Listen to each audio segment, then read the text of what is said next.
हाँ जी, 12th class pre board exam का बेटा डी सेक्शन तक हम डिस्कशन कर चुके हैं और आज मैं आपसे डिस्कस करने लगी हूँ सेक्शन ई, जिसमें आप केस स्टडी क्वेश्चन फेस करते हैं। 3 क्वेश्चन 4 मार्कर ईच। ओके, पहला क्वेश्चन था इसमें, a professional typist having his shop in A busy market charges 310 rupees for typing 5 English and 7 Hindi pages, while he charges 210 rupees for typing 7 English and 5 Hindi pages. Based on the above information, answer the following question. First part is, if he charges rupees X for one page of English and rupees Y for one page of Hindi, express the above as a pair of linear equations. आपका simple word problem है, आपने equations पहले बनानी है बेटा।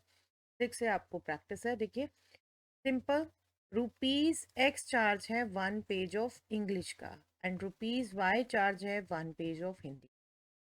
310 rupees उसने charge किए हैं 5 इंग्लिश के और 7 हिंदी के पेजेस के लिए। 210 रुपीज उसने चार्ज किए 7 इंग्लिश के 5 हिंदी के पेजेस। ठीक है, तो सिंपल, वन पेज इंग्लिश का एक्स रुपीज कॉस्ट है तो 5 पेजेस का 5x कॉस्ट है।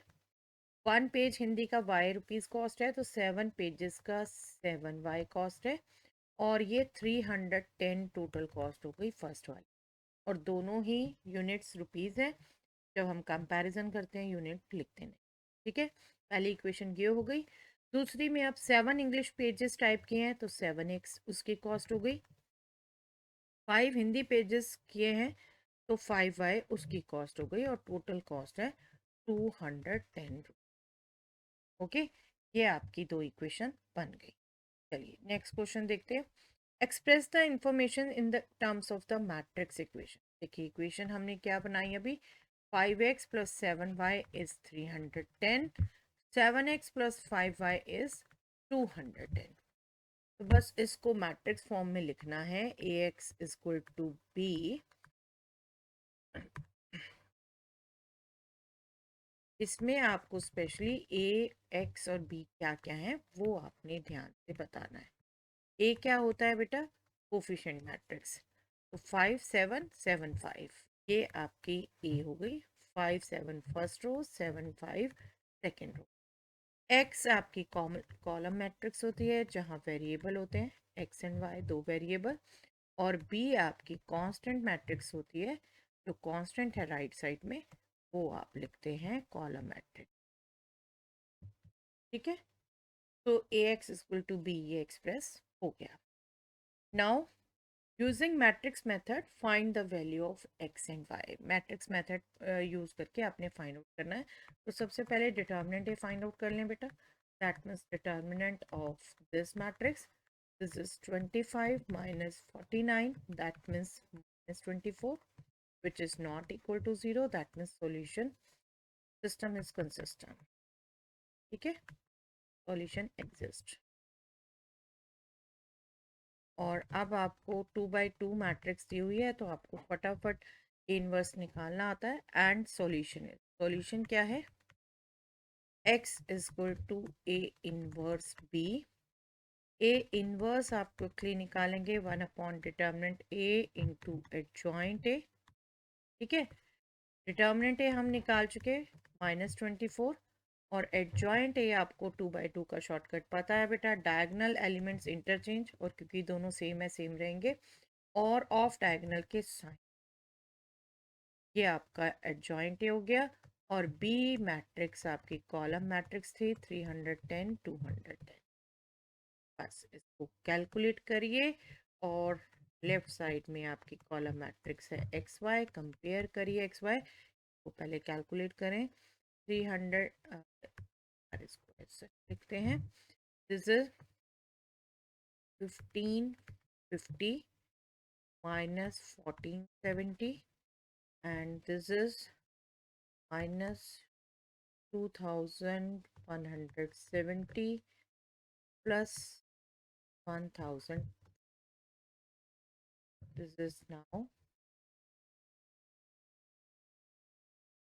80 divided by 24 just a minute बेटा, ये नेगेटिव नहीं हो सकता, let me just check. I think इसमें करेक्शन था, मार्किंग 290, 290 है, 290 करेक्ट कर देते हैं। क्वेश्चन में मिस प्रिंटिंग थी, हिंदी में करेक्ट था, मिस प्रिंट करते हैं। देखिए, अब क्योंकि कॉस्ट है वो नेगेटिव तो हो नहीं सकती, कोई काम कर रहा है नेगेटिव में तो नहीं लेगा ना, कम वो लेगा प्रॉपर, तो इसलिए यहाँ रिकॉल हो गया।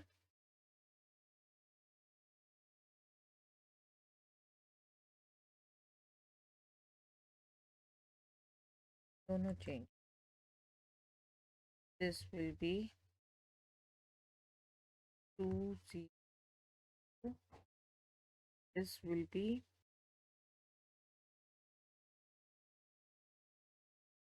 लिखना 8 480, नेगेटिव का 480 है, माइनस पॉजिटिव, और ये 720। दिस इज 20, तो x होगी एंड y होगी 30। That means cost of one page of English is 20 rupees and of E is 30 rupees. But आपको एक्स वाई के टर्म में सॉल्यूशन छोड़, इसके ऑप्शन में था find the value of determinant of 2 into A transpose plus determinant of adjoint A divided by determinant A inverse. I think वो आप सीधा कैलकुलेट कर सकते हैं बेटा, ये हर एक वैल्यू जो कनेक्टेड है इनमें से वो डिटर्मिनेंट ए से ही कनेक्टेड है, बस वो रिजल्ट्स आप नहीं। सबसे पहला देखिए क्या रिजल्ट यूज करेंगे, के इंटू सम मैट्रिक्स का डिटर्मिनेंट क्या होता है, K power N into determinant of that matrix, और एन क्या होता है, ऑर्डर ऑफ द मैट्रिक्स। यहाँ पर ए क्या है बेटा, यहाँ पर ए आपकी 2/2 ऑर्डर मैट्रिक्स, नो डाउट यहाँ डिटर्मिनेंट ए हम निकाल चुके हैं -24, उसी को यूज करेंगे, बट आपको यहाँ ऑर्डर लेना है 2 power 2 into determinant of A transpose, जो हम यूज करेंगे आगे, बिल्कुल ए ट्रांसपोज है, और डिटर्मिनेंट ऑफ एडजॉइंट ए, एक रिजल्ट ये अगला, मैक्सिमम रिजल्ट यूज हो रहे हैं यहाँ पर बेटा, quite a good question to revise all the result. Determinant A power n-1 होता है, यहाँ ऑर्डर 2 है तो ये 2 - 1 हो गया, that means determinant A itself, और determinant of A inverse for non singular matrix 1 upon आता है, ये 1 अपॉन डिटर्मिनेंट। ठीक है, ये क्या हो गया 4, ये डिटर्मिनेंट ए प्लस डिटर्मिनेंट ए, और ये भी डिवीजन में था, इसको फर्दर आप मल्टी, इटसेल्फ क्या आ गया बेटा, ये 4 + 1, क्योंकि डिटर्मिनेंट ए आप बाहर ले लेंगे, determinant A square, determinant A square that means 4 square into 576, 24 square is 576। I hope आपको ध्यान रहता है, वरना इजीली मल्टीप्लाई कर सकते हैं बेटा, 288, दिस इज ओके। क्वेश्चन देखते हैं बेटा, Raj makes an open metal container in the shape of a cuboid as shown in the following. Container जो दिख रहा है उसमें भी clear cut length width and height दिख रही है बेटा। The container has height x metre, width x meter and length y. The volume of the container is 36 meter cube. Let AX be outside surface area of the container. Outside surface area है बेटा, तो आपको यहाँ पर जो specially देखिए language पढ़ते हुए बात कर रही हूँ, ओपन है ये, ऊपर का सरफेस एरिया काउंट नहीं होगा, ये ध्यान रखना। ठीक है, आपको वॉल्यूम दे रखा है 36 मीटर। Okay, based on the above information answer the following question, show that surface area, total surface area जो कि ओपन बॉक्स का है। ठीक है, ये ध्यान रखना है, 108/x + 2x स्क्वायर है, तो बस आपने दे रखा है बेटा वॉल्यूम आपका 36 मीटर क्यूब, वॉल्यूम आपका होगा x into Y, that means X square Y, length into breadth into height, cuboid है। ठीक है, यहाँ आप देखिए एक्सप्रेशन x में है तो बस आपने y यहाँ से यूज़ करना है 36/x², जो कि सरफेस एरिया में रखना है। सरफेस एरिया पहले आपको फॉर्मूलाज पता है वो यूज़ करना पड़ेगा। एरिया ऑफ द बेस जो कि x इंटू वाई हो गया, area of 4 walls 2 into height, height x है, into length plus width, right. यही होता है बेटा फॉर्मूला। आंसुरेशन के रिजल्ट्स आपको याद होने चाहिए। This is X Y, this is 2x², this is 2xy। बस यहाँ पर ओके पहले ऐड कर दें ये like terms, 3xy plus 2x²। आपने बस y की वैल्यू पुट करनी है बेटा यहाँ पर। y इज 36/x², ये x कट गया, 3 into 36 is 108 divided bye x plus, यही हमें, ठीक है। फर्स्ट पार्ट एरिया हो गया, कैलकुलेट कर दिया हमने। Now find derivative. एरिया हमारा क्या था, 108 divided bye x plus 2x²। तो इसका डेरिवेटिव हो गया बेटा, 108 कांस्टेंट है, 1/x का डेरिवेटिव माइनस 1/x², ओके। और x² का डेरिवेटिव 2 भी कांस्टेंट है, x² का डेरिवेटिव 2x, मल्टीप्लाई करके minus 108 divided by x² plus 4x, derivative आ गया। नाउ थर्ड पार्ट में ऑप्शन, पहला part, given that the outside surface area is minimum, find the height of the container. Minimum है, height find out करनी है, that means critical points निकालने हैं बेटा। दैट मीन्स आपने फर्स्ट डेरिवेटिव को 0 रखना, और minimum surface area first derivative should be 0।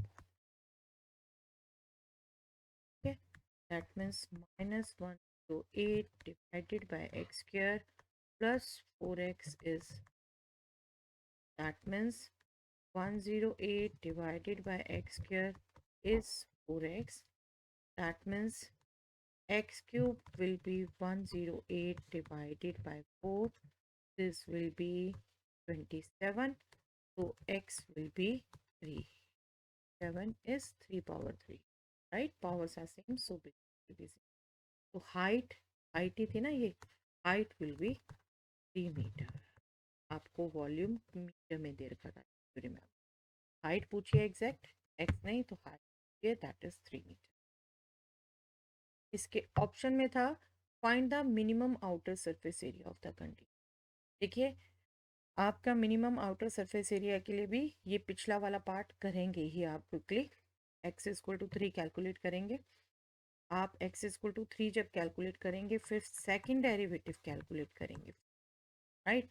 That will be 108 into 2 216 divided by x cube plus 4, और x आप यहाँ पर कुछ भी रखें, 3 ही रखना है, ये पॉजिटिव आएगा। Therefore area is minimum at x equal to, तो बस मिनिमम सरफेस एरिया क्या है तो कैलकुलेट कर दीजिए। Minimum surface area will be, तो रिमेंबर इससे पहले इस पार्ट के लिए भी वो करना है, मैं आपको बता चुकी हूँ। ए एट 3 और ए हमारा 108 divided bye x plus 2x², ये हमारा निकल गया 36 plus 18, that means this is 54 metre square, पूरे यूनिट्स के साथ बता, ओके। चलिए next question. Sarvesh is a keen chess player who plays one game of chess every night before going to bed. In any one of those games, the probabilities of Sarvesh winning, drawing, or losing are 0.5, 0.2, 0.3. ये cases में probability दे रखी है ये। Following each game, the probabilities of Sarvesh sleeping well after winning, drawing or losing is 0.7, 0.8, 0. Definitely देखिए games भी आपको tension देती हैं. आई कैन जस्ट से बेटा स्ट्रेसलेस तो किसी की भी लाइफ नहीं है, बट डेफिनेटली बस हमें स्ट्रेस को मैनेज करना सीखना होता है. ओके चलिए, अभी जो केस बन रहा है, सर्वेश हर रात को चेस खेलता है. चेस के क्या होंगे चांसेस, या तो जीतेगा या ड्रॉ होगा या हारेगा. उसके डिपेंडेंट उसकी स्लीप कितनी वेल होगी, क्योंकि डेफिनेटली थोड़ा टेंस हो जाएगा बंदा जब हार जाएगा. तो आपके स्लिप कितनी वेल होगी उसकी प्रोबेबिलिटी बता रखी है. जीतने पर 0.7 है और ड्रॉ होने पर 0.8 है और हार जाने पर 0.3 है. ठीक है. Based on the above information answer the following question. चलिए देखते हैं question. Find the probability that on A randomly chosen night Sarvesh स्लीप्स well. देखिए आपको ये समझ में आ गया हो तो क्वेश्चन बेस्ड थ्योरम और टोटल प्रोबेबिलिटी थ्योरम का है. ठीक है.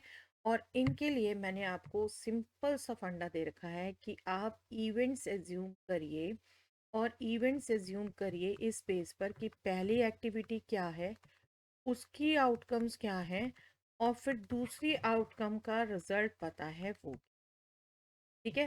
तो यहाँ पर हम क्वेश्चन को सिंपल करने के लिए इवेंट्स एज्यूम करते हैं. Event Sarvesh wins the match. ठीक है. चेस मैच जो भी है विंस द मैच. और E2 हम लेते हैं सर्वेश, क्योंकि पहली एक्टिविटी क्या है, खेल रहा है, उसके क्या कंक्लूजन है उसके बेस हम लेते हैं. Sarvesh drawers the match, draw होता है match. Sarvesh losses the match, draw तो नेट आउट, ये सब होता है. ठीक है. लैंग्वेज यहाँ में अप्रोप्रिएट नहीं, लिख सकते हैं इसको बेटर, मैच इज ड्रॉ. ठीक है. चलिए ए क्या है, अब मैच खेल लिया एक एक्टिविटी, उसके बाद उसका सोना दूसरी एक्टिविटी. सोना का रिजल्ट पता हमें कि वो सही ढंग से सो जाए. सर्वेश स्लीप्स वेल, ये है अलग एक्टिविटी. और आपसे इसी की प्रोबेबिलिटी पूछी है. देखिए दैट मीन्स प्रोबेबिलिटी ए पूछी है. तो क्या यूज होता है यहाँ पर बेटा, थ्योरम ऑफ टोटल प्रोबेबिलिटी. ठीक है. थ्योरम ऑफ टोटल प्रोबेबिलिटी यहाँ पर यूज होगा. और theorem of total probability use करने के लिए आपको जो चाहिए मैं यहाँ एक बार लिख देती हूँ. E1 E2 E3 इन इवेंट्स की प्रोबेबिलिटी भी चाहिए. फिर A given E1, A given E2, A given E3. Sleep well when he loses, sleep well when he wins, when he draws the match. ये सब चाहिए और बिल्कुल दे रखी हैं बेटा ये क्लियर कट आपको. ये सारी प्रोबेबिलिटीज आपको दे रखी हैं. मैं लिखवा इसलिए रही हूँ बस इस सिस्टम फ्लो में. अगर आपने प्रैक्टिस कर रखी है मेरे साथ तो एक फ्लो में आप लिखते हैं तो वो फॉर्मूला भी आपको रटना नहीं. आप कर देखिए, विन होने की 0.5, ड्रॉ होने की 0.2 और लॉस होने की 0. और दूसरी तरफ ये 0.7, 0.8, 0.3. आपकी ये प्रोबेबिलिटी हो गई 0.5, 0.2, 0.3. और ये प्रोबेबिलिटी हो गई 0.7, 0.8, 0. अब आप theorem of total probability use करें तो बिल्कुल बस जब आपने ये फ्लो में लिख दिया this into this plus this into this plus this into this होता है. Let me just write once the formula. Probability of event, probability of A given E1 plus probability of E2, probability of A given E2 plus probability of E3 into probability of A given. ये क्या हो गया बेटा, probability of E1 is 0.5, probability of A given E1 is 0.7, probability of E2 is 0.2, probability of A given E2 is 0.8, probability of E3 is 0.3, probability of A given E3 is 0. बस इनको आपने क्या करना है, this will be 0.35, this will be 0.16, this will be 0.0. ध्यान रखिएगा एक एक डेसिमल प्लेसेस दोनों में है तो जब आप ऐड करेंगे तो ये आएगा आपका 2 डेसिमल पहले। दिस इज नाउ 25 35, तो ये आप गया 0.60, या जिसको आप बिल्कुल लास्ट जीरो की कोई वैल्यू नहीं है, ठीक है, 0.6 is the probability. Okay, second question देखते हैं बेटा। Given that Sarvesh स्लीप्स well, then find the probability that his chess game did not end in a draw।